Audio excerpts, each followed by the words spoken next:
l'achat-revente en immobilier, pour moi, il a promis de belles années devant lui, parce qu'il y a énormément d'immobiliers qui vont arriver à la vente en termes de transactions, en termes de passation, notamment de succession, la vague, des baby-boomers qui vont arriver.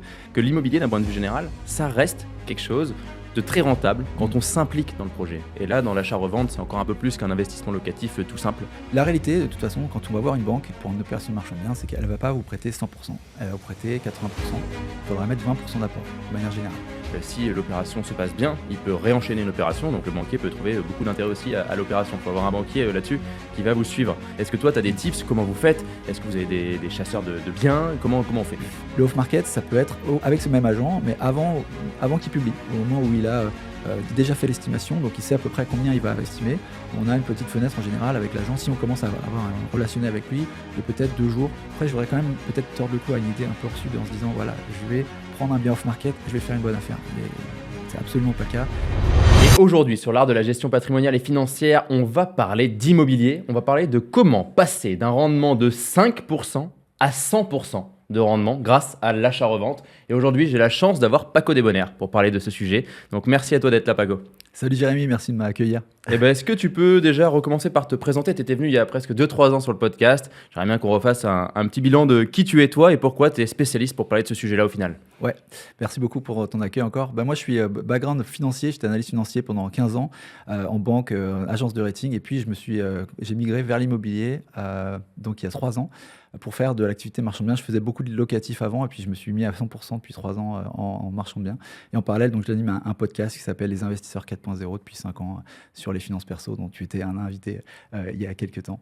Voilà, mon activité principale aujourd'hui, c'est vraiment l'achat-revente d'immobilier, division de bâti. On va en parler en termes de stratégie, ce que je fais, etc. Mais c'est le cœur de mon activité aujourd'hui. Ok, donc et tu as un énorme podcast aussi que tu as depuis 4-5 ans maintenant au moins. Ouais. C'est ça. Donc Investisseur 4.0, je le rappelle, si jamais vous voulez l'écouter, ça fait toujours plaisir. En plus, ça parle vraiment 100% et presque beaucoup d'immobilier. Il y en a beaucoup, ouais. Donc notre côté, aujourd'hui, on va parler du marchand de biens. On va rentrer directement dans le vif du sujet. Pourquoi aujourd'hui, selon toi, le marchand de biens et faire du marchand de biens, ça devient presque indispensable pour un particulier, au moins d'y songer ou d'y penser dans une stratégie patrimoniale? Moi, je pense que pour la stratégie marchand de biens aujourd'hui, l'achat-revente en immobilier, il est pour moi, il a promis de belles années devant lui, parce qu'il y a énormément d'immobiliers qui vont arriver à la vente en termes de transactions, en termes de passation, notamment de succession, la vague, des baby-boomers qui vont arriver. Et je pense qu'il y a les gens qui peuvent faire de l'immobilier, qui comprennent un peu comment travailler un actif immobilier. Il y a beaucoup de valeur à créer sur de l'achat-revente. Ce qui est vraiment, moi, pourquoi je me suis vraiment mis là-dessus, c'est surtout parce que c'est une activité qui permet de faire de l'immobilier à plusieurs, en fait, en association, pas forcément avec énormément de fonds. Enfin, il en faut des fonds au début, mais il n'y a pas cette idée qu'il faut mettre absolument tout son capital là-dedans et qu'on a besoin d'avoir des milliers, des centaines de milliers d'euros. C'est pas forcément vrai. On va en parler quand on va parler un peu de financement peut-être. Pour moi, c'est l'opportunité des transactions, des biens qu'il va y avoir sur le marché, de la façon de travailler des biens et de la possibilité de s'associer, parce qu'il y a plusieurs rôles dans des opérations, qui pour moi fait que c'était une activité que j'adore, mais qui est une activité entrepreneuriale, je répète. Donc pour les gens qui veulent faire ça en side business, je déconseille, sauf dans des associations, comme on peut le voir, on va le voir tout à l'heure peut-être, sur des rôles très définis, pour par exemple apporter une affaire ou apporter une capacité de financement, mais il faut vraiment que ça soit très déterminé, parce que sinon l'activité, elle est très chronophage, c'est vraiment de l'entrepreneuriat, et c'est important de peut-être le mettre en cadre de départ. J'aime bien que tu rappelles ça, parce que c'est vrai que moi, d'un point de vue général, j'aime bien dire à mes clients, les personnes qui nous contactent, que l'immobilier, d'un point de vue général, ça reste quelque chose de très rentable quand on s'implique dans le projet. Et là, dans l'achat-revente, c'est encore un peu plus qu'un investissement locatif tout simple. Ça demande encore un peu plus de temps. Et effectivement, c'est ce qu'on peut appeler de l'entrepreneuriat quand on y passe tous ces week-ends, ou quand on est salarié à côté, ou quand on quitte un job pour aller faire de l'achat-revente. On est d'accord sur ce sujet-là. Est-ce que tu peux nous dire juste juridiquement, enfin TVA, impôt sur les sociétés, on entend toujours parler de pas mal de fiscalité ou de choses qui peuvent alourdir un peu la tâche du marchand de biens. Est-ce que tu peux très rapidement nous faire un débrief là-dessus? Ouais, alors marchand de biens, c'est une activité de négoce en fait. Donc tu es vraiment catégorie négociant, donc tu es taxé au BIC. Tu prends aussi de la TVA que tu récupères. Ça, c'est vraiment, voilà, tu es dans un cadre commercial. Et en fait, on parle beaucoup de requalification, notamment de marchand de biens, le risque qui peut entraîner de faire des activités d'achat-revente en particulier, tout simplement sans déclarer rien du tout. En fait, le fisc va considérer que tu es entré dans une activité commerciale et que tu n'as pas du coup tenu tes obligations en fait, de déclarer tes impôts qui sont déclarés commercialement.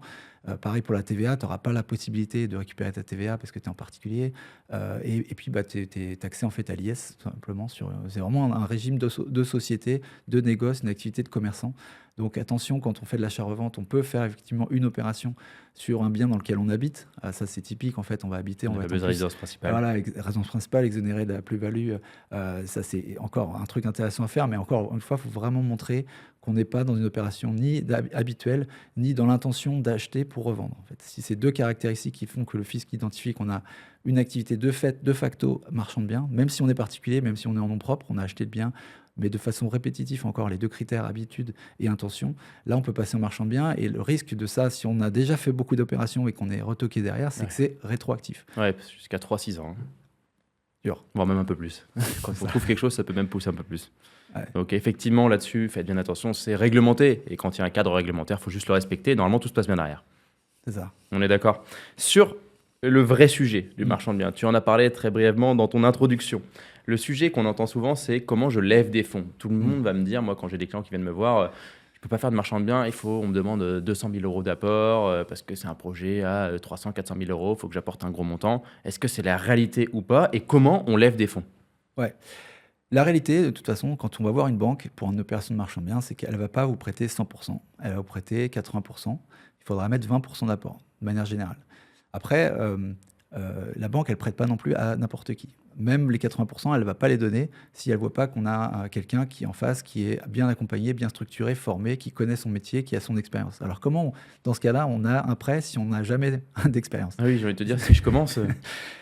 Voilà, donc là, la première, c'est un petit peu même sur du locatif, c'est un peu pareil aussi quand on commence un peu à scaler. Il y a une relation avec le banque, avec le financeur qui est très importante, de confiance, de crédibilité, de savoir ce dont on parle. Au début, c'est vrai que c'est plus difficile de commencer à avoir un financement.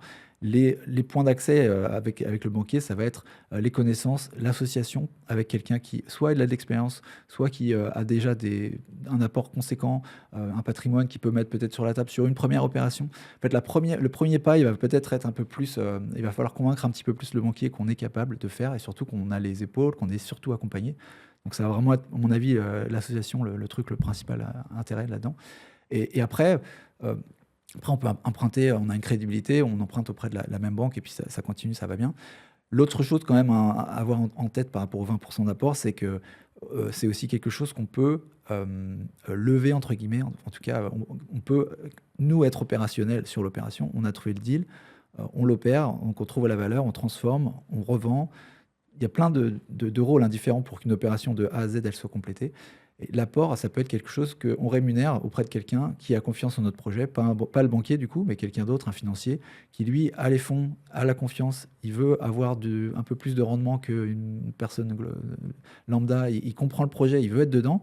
Bah, en fait, c'est très facile et c'est pour ça que c'est fort, je pense, l'activité de marchand de biens, parce que c'est commercialement, on peut s'associer en fait et on peut donner ces rôles-là du financeur, de l'apport et ne pas nous-mêmes avoir à apporter les 20% d'apport, mais avoir à les rémunérer. Alors, qu'est-ce que ça implique? Ça implique quand même que on va partager une partie de sa marge. Donc, il faut tout ça le prévoir, l'anticiper à l'avance en disant, OK, moi j'ai le bien, j'ai les sorties, je sais comment fonctionne l'achat-revente, je sais la valeur que je vais créer, mais j'ai pas les fonds. Mais par contre, l'opération, elle va générer tellement de marge que je peux, moi, rémunérer les fonds auprès de quelqu'un qui va me faire confiance. Et ça, c'est possible de le faire en achat-revente. C'est pas possible de le faire en locatif, par exemple. Quand on a des emprunts sur 25 ans, on s'associe pas de cette manière-là. On peut s'associer sur des CI, mais c'est beaucoup plus long, lourd aussi, et moins agile, en fait. Donc, la question des apports, elle peut être contournée. Et c'est surtout ça, quand tu vas scaler, quand tu vas commencer à faire 2, 3, 4 biens dans l'année, tu vas plus avoir les apports parce que c'est pas que tu les as pas en patrimoine, mais c'est que tu les as bloqués dans des opérations. Tant qu'elles sont pas débouclées et revendues, ton apport, tu peux pas le réutiliser.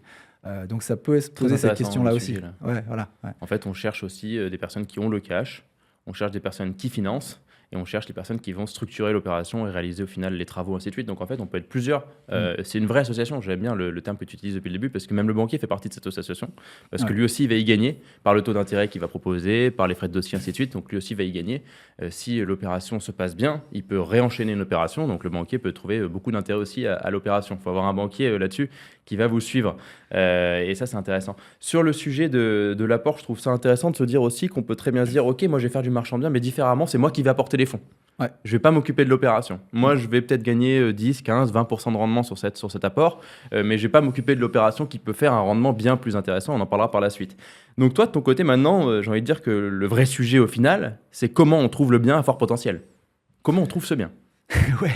Parce que tout le monde a envie de trouver ce bien quand on t'écoute. Ouais, c'est sûr. Bah, après, et ce que tu dis juste avant est très intéressant. C'est pour moi la façon pour quelqu'un qui est salarié, qui veut pas faire du side business, comme je disais avant, que c'est entrepreneurial, mais qui veut mettre un pied dans des opérations de marchand de biens. Pour moi, c'est le pont qui permet d'être dans la place passager de ce projet et de voir en réel ce que c'est d'être un projet de marchand de biens, d'apporter ses fonds passivement, parce qu'on prend du risque, hein, on est d'accord que ça va pas être du crowdfunding qu'on dit on a 10% et tout va bien. On le voit maintenant, le crowdfunding, beaucoup d'opérations qui plantent. Donc, on met ce cash, on prend du risque, mais du coup, on s'implique sans avoir à mettre son temps. Et pour moi, c'est la seule façon pour un salarié aujourd'hui qui n'a pas le temps, mais qui veut commencer à comprendre les mécanismes d'achat-revente, être dans un projet, mettre des billes de cette façon-là. Il prend un peu de risque sur une partie de son capital, encore une fois, qu'il va allouer sur un truc entrepreneurial. Bon, c'est beaucoup d'humains, beaucoup de compétences, de connaissances. Il faut avoir confiance en la personne, mais c'est une super façon pour moi de faire du marchand sans être sur la place du pilote, quoi. Et j'aime bien que tu rappelles les risques, on les rappellera en fin de ce podcast, mais c'est très important, hein. Ne mettez pas tout votre capital dans une opération de marchand de biens. C'est quand même une opération qui demande un risque plus important que certaines opérations, comme mettre sur son livret A. Donc il y a une grande différence. Ouais. Donc gardez quand même un peu d'épargne de précaution et puis diversifiez vos investissements. Ça reste de toute façon toujours la base des investissements d'un point de vue général. Maintenant, comment tu déniches ce fameux bien? Je te repose la question, mais je veux savoir, moi, comment on déniche ce fameux bien à fort potentiel. Est-ce que toi, tu as des tips? Comment vous faites? Est-ce que vous avez des chasseurs de biens? Comment on fait? Ouais, alors il y a deux grands réseaux, hein. On parle du off-market, on parle du on-market. En gros, le on-market, c'est tous les biens qui sont publiés publiquement en annonce, qui passent par des agents immobiliers qui ont passé ces annonces et qui donc donnent à tout à chacun de pouvoir acheter le bien avec le détail, etc. Le off-market, ça peut être avec ce même agent, mais avant qu'il publie, au moment où il a déjà fait l'estimation, donc il sait à peu près combien il va estimer. On a une petite fenêtre en général avec l'agent, si on commence à avoir un relationnel avec lui, de peut-être 2 jours, parfois c'est 2-3 jours avant qu'il publie, parce que l'idée d'être marchand et d'aller chercher son bien, c'est pas de lui bloquer l'agent immobilier son bien. Lui, il veut que ça sorte. C'est ça son principal intérêt, c'est que ça se vende. Donc, il faut pas être en frein. Donc, il faut se proposer d'être là un peu avant, entre l'estimation et la publication, et proposer surtout un retour rapide. Est-ce que ce projet m'intéresse? Oui ou non. Pas des semaines à dire peut-être que non. Est-ce que ça m'intéresse? Oui ou non. Et on peut peut-être en parler au niveau des sélections, mais il y a 90% de déchets. Hein. Enfin, quand je dis déchets, de refus. Quand on cherche une opération, on va regarder des dossiers, on prend peut-être 5% des dossiers qu'on prend. Ok, donc c'est vraiment, ça prend du temps quand même. Ça prend du temps, il y a beaucoup de volume, c'est un métier beaucoup de volume. Mais le off-market, ça peut être aussi quelqu'un qu'on connaît qui a un bien défraîchi, qu'on trouve, voilà, on passe devant un bien qui est défraîchi, on commence à regarder qui possède ce bien. Il y a des sites comme France Cadastre qui permet d'avoir l'identité de la personne. Et même Papers Immo aujourd'hui aide aussi un petit peu, c'est vrai. On a beaucoup de données là-dessus. Encore une fois, ça ne veut pas dire qu'on va avoir le bien, ni qu'une fois qu'on a l'identité du vendeur, que le vendeur est toujours vendeur, et ensuite il faut négocier à quel prix. Donc il y a encore beaucoup d'étapes, mais tout un chacun, j'ai envie de dire, un peu curieux, un peu... voilà, l'immobilier est un peu partout aujourd'hui. Donc la personne qui est curieux, qui parle beaucoup, qui a un bon réseau, elle va bien réussir, je pense, dans cette profession, parce que le nerf de la guerre, comme tu dis, c'est la détection. Après, je voudrais quand même peut-être tordre le cou à une idée un peu reçue en se disant, voilà, je vais prendre un bien off-market, je vais faire une bonne affaire. C'est absolument pas le cas. Il y a beaucoup d'offres off-market qui sont pas du tout bonnes, et c'est pas parce qu'on a un bien qui est off-market qu'il est bon. Et il y a beaucoup de biens on-market qui sont en annonce depuis 9 mois, 12 mois, mais les gens n'ont pas compris ou pas attaquer le bien d'une bonne façon, tu vois, par exemple, en le transformant d'une manière qui fait que ça crée de la valeur. Tout le monde voit la même chose, veut faire la même chose avec ce bien. On achète, on rénove et on revend. Tu vois, ça, c'est beaucoup dans ce que les gens pensent qu'un marchand fait. Mais parfois, il transforme, parfois, il découpe, parfois, il rassemble aussi. On a un secteur où, en fait, les T3 sont beaucoup mieux vus que des T2. Bon, on va rassembler peut-être un T2 avec un T1. On va faire un T3 qui a plus de valeur, finalement. Il y a plein de choses comme ça à faire. Beaucoup aussi de problématiques d'urbanisme à régler qui permettent de créer de la valeur. Et donc, parfois, il y a des biens qui traînent sur les annonces depuis longtemps et qui sont finalement des super affaires que personne n'a vraiment vues. Donc, c'est... Voilà. La détection, c'est important, mais c'est pas aussi sacré. Je pense que ce qu'il y a dans la tête des gens. Ah, c'est important cette idée reçue, j'aime bien moi. Les idées reçues, j'aime bien aussi les démonter, donc on en parlera.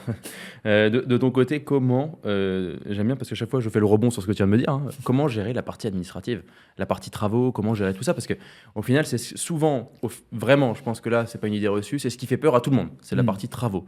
Les emmerdes qu'on peut avoir, les choses qui sont pas, qui vont pas être livrées au bon moment, le délai, toutes ces Mm. choses-là. Comment tu gères ça? Je pense que là, il faut être encore plus rigoureux que rigoureux. Je sais pas comment on peut appeler ça, mais là, il faut être hyper rigoureux. Ouais, je pense qu'il y a beaucoup de côté humain et de relationnel. Il y a Ok. une longue période de sélection de son artisan ou de ses maîtres d'œuvre de manière générale. La complexité de l'opération va être importante aussi. C'est pas le même maître d'œuvre que tu vas appeler pour faire une toiture ou des fondations ou une charpente qu'une rénovation intérieure et une déco. Ça va pas être les mêmes demandes, les mêmes attentes et les mêmes délais. Donc forcément, une déco intérieure, rénovation d'un appartement, c'est beaucoup plus visible en termes de combien de temps ça va me prendre et les risques sont beaucoup moindres parce qu'on ne va pas déplacer une colonne d'accès ou d'évacuation dans des travaux lourds de réhabilitation comme Tant ça. qu'on fait pas appel à la copro, j'ai envie de dire déjà sur les Ouais, appartements, alors ça, voilà. c'est encore autre chose.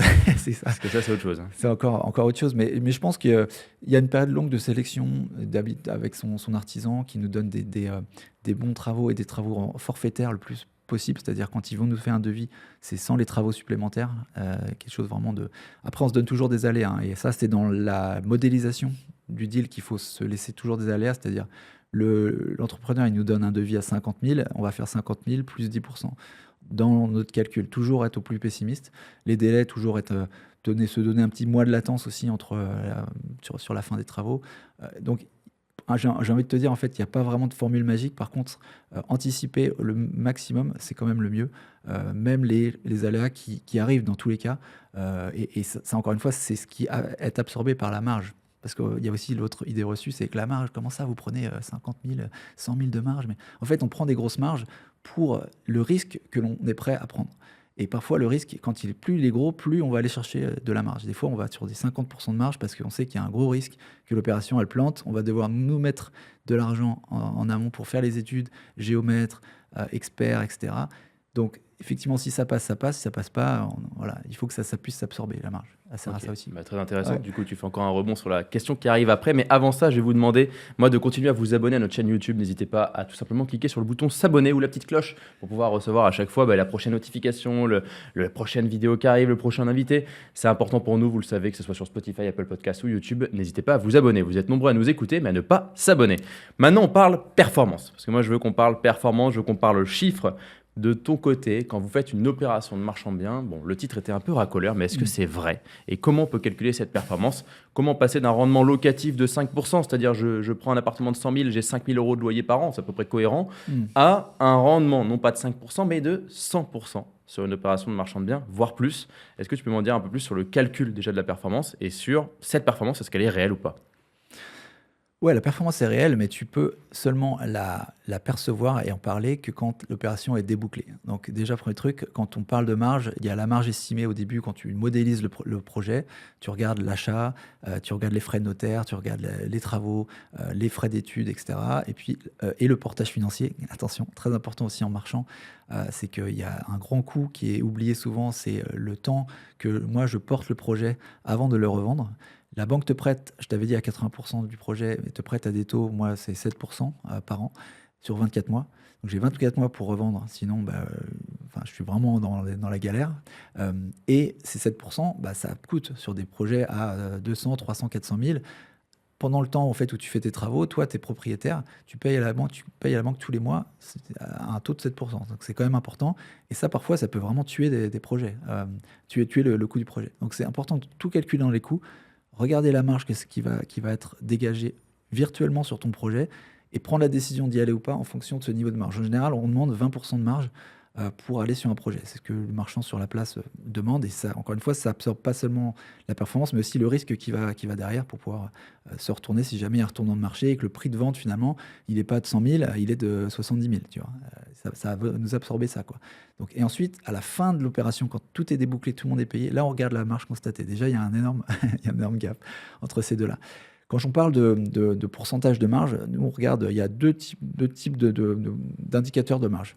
Donc c'est toujours vente, donc prix de vente moins le prix d'achat et tous les frais incluant les frais de notaire, les frais d'intérêt, etc. Ce montant-là, on peut le ramener au prix de revient, donc à tous ces coûts dont je viens de parler. Ça peut être 20% de ça, de ce prix de revient, ou alors 20% du chiffre d'affaires, c'est-à-dire du prix de vente du bien. Les banques, en général, demandent le 20% du chiffre d'affaires minimum. Ça, c'est un chiffre qui est plus conservateur comme chiffre, parce que c'est plus dur de l'atteindre, donc il faut une marge plus importante pour arriver à ce seuil de 20%.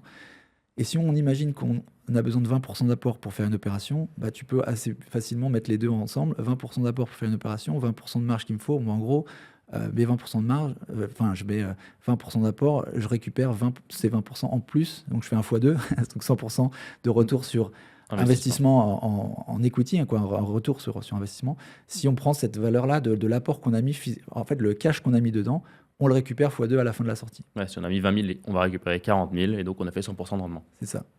Okay. Donc c'est comme ça. Et après, tu te poses la question comment on le fait. C'est un peu ça, en tout cas, vous recherchez souvent, c'est le 20% de marge. Donc c'est souvent ça qu'on a. On a souvent un peu plus ou c'est assez rare d'avoir plus? Non, on peut avoir plus. Honnêtement, moi j'ai vu des opérations à 40% de marge. Donc là, on fait x3. Ouais, mais tu sais, ça peut être vraiment... Dans un immeuble, il y a un comble qui n'est pas aménagé, on l'aménage, ça fait une pièce de plus. C'est dans des prix et des secteurs où les prix au mètre carré est élevé, ça peut aller très vite, quoi. Pareil sur des décotes à l'achat, parce que par exemple, il y a un locataire qui est sur place et qu'on n'arrive pas à expulser. On trouve une manière de discuter, de négocier. Enfin, auprès de l'acheteur à qui on achète l'immeuble, c'était une verrue, il voulait s'en débarrasser, il a complètement d'escompter, tu vois, la valeur de ce bien-là. Nous, on trouve une solution. Enfin, c'est un prix énorme. Donc, on peut tout de suite aller sur les 40% de marge. Là où moi, je dis aux gens de faire attention, de ne pas aller en dessous des 20%, c'est que, encore une fois, le risque, il est trop important quand il y a un retournement en marché. Moi, je l'ai vécu pendant les années 2020-22. Il y a une grosse bulle. Et puis après, la hausse des taux, elle est très vite. Donc, très vite, en fait, les prix sont adaptés. J'avais acheté, moi, avant la hausse des taux. J'ai dû revendre à perte. Enfin, j'ai dû revendre beaucoup plus bas que j'avais imaginé. Parce que tout simplement, le marché était plus là, quoi. Il était à moins 15 par rapport à moins 15% par rapport à ce que j'avais, moi, imaginé. Et là, dans ce cas-là, il faut aller vite, encore une fois, parce que le temps est notre ennemi en marchand de biens. En locatif, c'est le contraire. Le temps, plus on rembourse du prêt, plus on s'enrichit. Tout à fait, parce que le capital devient de plus en plus important. Exactement. À rembourser tous les mois. En marchand, c'est notre ennemi. Donc, même si on vend au rabais un bien, il vaut mieux le revendre, recycler notre cash et aller sur une opération rentable que s'enferrer à se dire non, je voulais le vendre à tel prix, je lâche pas. Donc, c'est très important ça aussi, quoi. Est-ce que tu dirais que la plus grosse marge se fait au final sur le prix d'acquisition? C'est-à-dire que c'est là que tout se joue? Je dirais pas que c'est là que tout joues, mais c'est mieux de faire sa marge le plus tôt possible dans le process, c'est-à-dire au niveau de l'acquisition. En fait, c'est pas que c'est là où tout se joue, mais c'est là où elle est la plus sécurisée, cette marge. Si tu sécurises à la négociation une marge de 20%, en fait, même peu importe ce qui arrive après, ça va être de l'optimisation. Tu vas peut-être rénover, faire du beau, essayer de vendre un prix haut. Tu vas peut-être, mais ça va être que de l'optimisation. Tu peux difficilement rattraper une marge sur un prix d'achat, un bien acheté trop cher. Ok. Ça, c'est vrai. Donc ça se joue quand même beaucoup là-dessus, mais pas que là-dessus. Beaucoup sur l'achat, mais encore une fois, résoudre des problèmes souvent à la hauteur de la décote que tu prends à l'achat, quoi. Est-ce que tu as des tips pour négocier le prix d'achat ou pas du tout? C'est vraiment du cas par cas. Concret, toi, ce que tu vois au quotidien, quand vous arrivez à acheter un bien, la plupart du temps, vous l'achetez rarement au prix ou ça dépend des OP? Non, on ne l'achète jamais au prix, il faut être clair. Enfin, en fait, il faut juste comprendre la situation du vendeur et s'adapter le plus possible. Il y a pas mal d'outils quand tu creuses un petit peu dans les acquisitions. Il y a deux choses quand tu négocies. Il y a le prix d'achat, ça c'est le truc un peu classique, mais c'est pas forcément le plus pertinent. Il y a les conditions d'achat qui sont, qui peuvent être beaucoup plus puissantes. Je m'explique, par exemple, tu peux acheter un bien, là je suis sur une affaire notamment, j'achète, je me mets sous compromis avec une clause de substitution sur mon achat. C'est-à-dire que moi j'achète, c'est un lot, dans une parcelle il y a 3 maisons, j'achète, mais il y a une des maisons qui est habitable que je veux revendre immédiatement, celle-ci, je vais trouver un acquéreur, enfin il y a déjà un acquéreur en fait qui va l'acheter et il va se substituer à mon compromis de vente. Donc pourquoi je fais ça? Parce qu'en fait, moi j'achète, si j'achetais l'ensemble et ensuite je revendais séparément, en fait j'aurais plus de portage financier parce que j'achète un montant plus élevé. Tout à fait. Et là, en fait, on va réduire en termes de frais de notaire parce qu'il n'y a qu'une transaction, c'est la mienne. Lui, il se substitue, la personne, l'acquéreur, elle se substitue pour acheter à mon nom une partie des lots. Donc cette partie, elle est déjà revendue. Et moi, j'achète que là où il y a vraiment la marge, c'est-à-dire là où je vais moi transformer et faire de la marge. Donc au lieu d'acheter un bien, là en l'occurrence c'était un ensemble à 300 000 euros, la maison elle part à 200 000, moi j'achète que 100 000 euros finalement sur cet ensemble de 300 et je vais faire une marge du coup de 100% parce que c'est là où il y a la marge. La personne qui a acheté la maison, elle a acheté au prix du marché, donc l'essentiel du foncier était parti là et la valeur va se créer sur l'ensemble. Tu vois, ça peut être ce genre de truc. Ok, hyper intéressant. Conditions suspensives aussi et de la pré-commercialisation, c'est une autre condition qui te permet pendant le période du compromis de trouver un acquéreur sur ton bien. Toi, tu n'es pas titré encore, donc tu ne payes pas d'intérêt parce que tu ne portes pas l'opération. Mais si tu peux chercher un acquéreur pendant ce temps-là. Et si tu as un délai assez long, tu vois, entre le compromis et l'acte authentique, par exemple 6 mois, c'est idéal. Tu as 6 mois pour trouver un acquéreur sur les biens que toi, tu n'as pas encore achetés. Et tu peux arriver au moment de l'acte authentique, tu as déjà tes acquéreurs sur tous tes biens en état. Et dans la même journée, ce qu'on appelle un flip, tu achètes le bien le matin et l'après-midi, tu les revends. Ça, c'est pourquoi l'intérêt de cette chose-là, c'est la sécurité, la sérénité. Parce que tu sais que tu as les acquéreurs et que si tu les as pas, tu peux sortir. Sous condition, il faut quand même aller vite dans le compromis pour pas bloquer la vente auprès du vendeur. Il faut toujours être correct dans son processus. Et deux, les portages, parce que tu portes pas l'opération. La banque, elle va finalement te faire facturer des frais de dossier, notamment. Mais si tu achètes le matin, tu revends le soir, en fait, tu auras ton financement qui est quand même prêt parce qu'il faut que tu sois là pour solidifier, montrer que tu es sérieux et backer l'opération. Mais en réalité, tu n'as aucun portage. Donc ça, c'est une manière qui peut te permettre parfois dans la partie prix de la négociation au prix d'achat, d'être peut-être même un peu plus large et généreux et d'offrir au vendeur un prix plus élevé que ton concurrent qui, lui, va penser juste négocier que sur le prix en disant non, c'est ce prix-là, ce prix-là, avec plein d'autres méthodes qui sont très bien valables possiblement. Mais encore une fois, c'est peut-être pas forcément là où tu as le plus de valeur ajoutée dans le prix, le montant, c'est surtout les conditions. Et encore une fois, s'adapter aux vendeurs. Les vendeurs, c'est les droits de succession. Dernièrement, j'étais sur un deal avec une personne, il avait été très mauvais souvenir de cette maison. C'était une maison familiale apparemment où il a vraiment envie de s'en débarrasser. Aucun affect par rapport au bien. Donc on m'a appelé, il était prêt à décoter complètement le prix de la maison. Et surtout, il avait des droits de succession à payer rapidement. Et j'ai essayé d'estimer les droits de succession pour avoir une offre qui est dimensionnée en 2 parties, avec une vente à terme pour une partie et du cash tout de suite pour qu'il paye ses droits de succession dans une autre partie. Très intéressant. Tu peux aussi proposer des bonus, c'est-à-dire si j'arrive à vendre un peu à tel prix, je répartis une partie de la marge auprès du vendeur. Enfin, tu vois, tu peux tout négocier et avoir une offre qui est vraiment adaptée et appétissante, attrayante pour le vendeur, sans avoir à juste dire je vais massacrer, je vais faire du moins 50 et c'est comme ça parce que je suis marchand, tu vois. Ouais, ok. Méthode bourrin. Ouais, merci en tout cas pour tout ça. Mais maintenant qu'on a parlé de tous les avantages et de tout ce que ça peut apporter, est-ce que tu peux nous quand même rappeler les risques de ce type d'opération? Parce qu'il y en a forcément. Bon, le risque évident, c'est la perte. Tu achètes et tu revends à perte. Ça peut arriver. Comme je disais, le retournement de marché. Donc, ton cash, il est perdu si tu vas là-dedans et que tu as mis les frais devant. L'autre risque, ça va être, là, c'est plus, je souhaite à personne, mais c'est par rapport aux assurances, par rapport aux travaux notamment. Très important d'avoir vraiment toutes les assurances importantes pour des travaux, notamment des travaux de structure et autres. Parce que là, tu peux te faire attraper même très loin après que tu aies vendu ton bien, l'acquéreur a un problème avec une structure ou quoi, ça peut aller très vite et j'espère qu'il n'y aura que des dommages matériels parce que sinon c'est encore pire, mais il y a des histoires comme ça où là vraiment, faut vraiment pas lésiner là-dessus.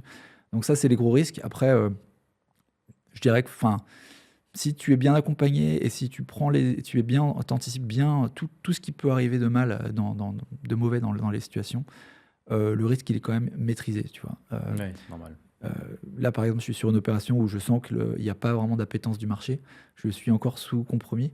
Je pense que je vais sortir de l'opération en invoquant un refus de prêt.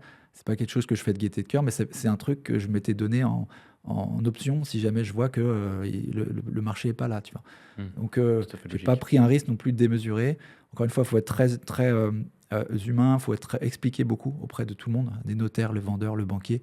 Comme tu disais au tout début, c'est une association, c'est vraiment de l'entrepreneuriat en association, il faut être correct et avec tout le monde et tout le monde peut comprendre les raisons et pourquoi ça se passe comme ça, quoi. Donc on peut maîtriser le risque quand on déjà connaît un peu le sujet et puis quand on travaille avec de bonnes personnes, je suppose. Exactement.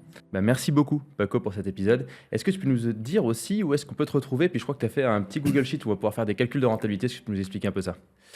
Exactement, merci encore. Tu peux me retrouver donc sur LinkedIn, sur Instagram aussi, les investisseurs 4.0, donc investisseurs 4.0 sur Instagram, sur LinkedIn, Paco Débonnaire à mon nom.